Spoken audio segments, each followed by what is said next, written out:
Say, hey man, before we play it, I want to introduce this song, the title track.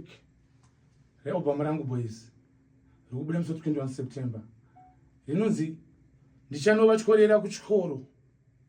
So put it in a hashtag ganiga.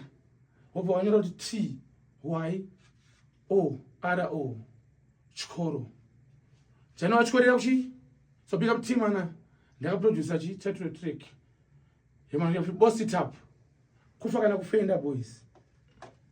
21 September should I know say that. Bust it up. That in the man general. Timani.